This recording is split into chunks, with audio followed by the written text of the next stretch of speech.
we saw the news that you've joined Founders Fund. Why?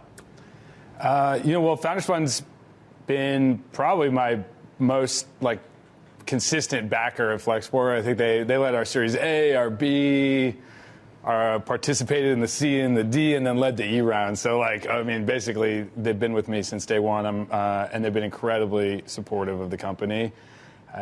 More importantly, I feel like Flexport has this incredible leadership team in place. Right, Dave Clark. Right. Yeah, we hired Dave Clark and also a really strong group of people under him, both people we've had for a long time and a lot of new folks too.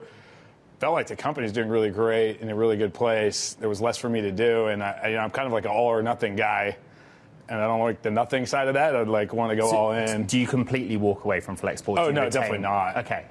In fact, I feel like I'm working more on Flexport since I joined Founders Fund than I was before, because it's I don't know, there's something about the energy of working hard that leads to more working hard. Okay.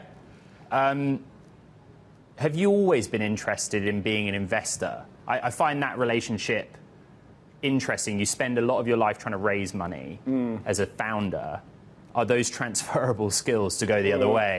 No, I don't know. Yes, I've always been interested in being an investor. I think I read Benjamin Graham, The Intelligent Investor, when I was about 16 years old for the first time. So always been very interested, even was interested in stocks before that. So yes, did I have aspirations to be a VC? No. In fact, even as recently as a couple months ago, I wasn't thinking about that. But Founders Fund reached out to me and courted me and convinced me that I could still run Flexport, still be actively engaged in Flexport, let's say, as the chairman, and do this job. And they've got, I think I'm the fourth or fifth person at Founders Fund. It's almost full-time running their company and being an investor and taking on two jobs and working hard. And I think being in the arena, running a company or being really active in the company like I'm doing can help you be a better investor. So you've said, I think, that you want to be a generalist, but there must be some criteria or some thematic strategy that you're looking at. I'm a generalist in life. I try to learn a little bit about everything. That's my number one value, is learning. And being a VC is an awesome platform for that, because I get to see all range of ideas and stages and business types and business models, geographies, everything. For me, that's what I love, is learning, meeting people, helping them. As for a specific theme, no, it's much more about the people. I want to find people who are really in it for the right reasons, very passionate about what they're building, maybe have a chip on their shoulder, feel like they've been wronged in some way at some point in their life and want to prove to the world that they're the best. Not just people who are trying to make a quick buck or get higher status by starting a company or something like that. But open-minded to size, stage, sector. Yeah, so Founders Fund has we like to go in the earliest stage. In fact, we've started some great companies. Anduril was incubated inside of Founders Fund.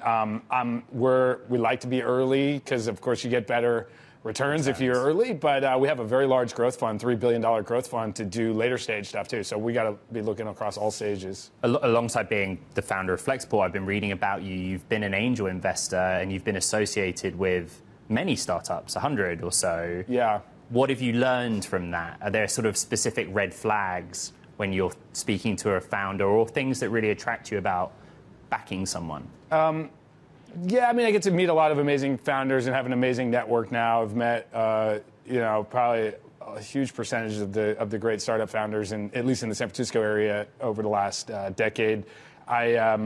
I think I have to unlearn as much as I learned from angel investing. You're sort of just take a bet, do 100 investments. It's a conviction or gut call. Yeah, and there's also, you're riding other people's signal. There's some other VC who's leading this round. You're not really pricing it. You're not making the decision, is this a go or no go? You're sort of these smart people are investing. I'll just throw in a check and go for it.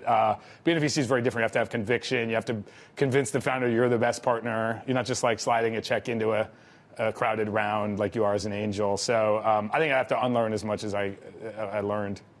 You fresh into this new journey with founders, but what's your kind of working relationship been like with Peter Thiel?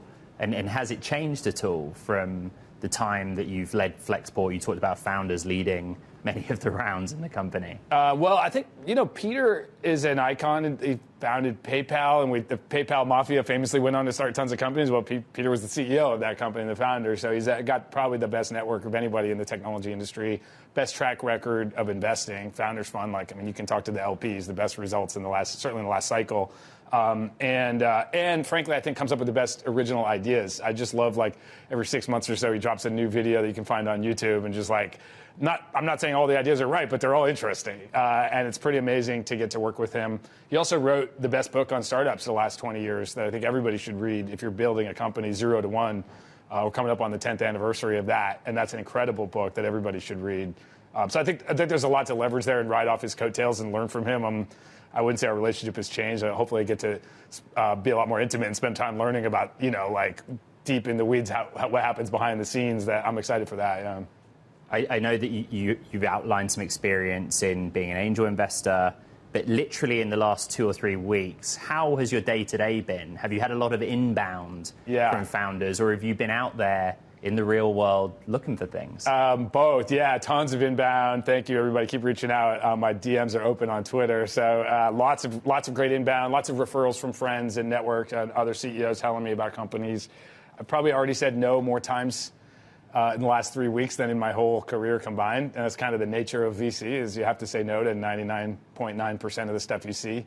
But so I have to figure out how to do that in a way that people still like me and want to talk to me and hang out with me and send me more stuff. Yeah, and interestingly enough, I'm finding myself going back and working harder at Flexport now. There's something about, again, like, working hard leads to more working hard. And so getting more involved in the sales process. Flexport needs to keep growing and being successful. A story of the year we're talking to everyone about is X. You're active on X, the platform formerly known as Twitter, the idea of an everything app. What is your take on an everything app? You're confusing me calling it X. I'm like, wait, what? Twitter? I don't know enough what the vision is. I think Elon's had a pretty consistent track record. I definitely wouldn't bet against him. And I think Twitter is the most important technology platform out there in terms of social media and the ability for everybody to communicate. We take it for granted, but it's so awesome that you can, like, just message with anybody on planet Earth, anyone who's on there, which is a lot of the intellectual thought leaders on the planet.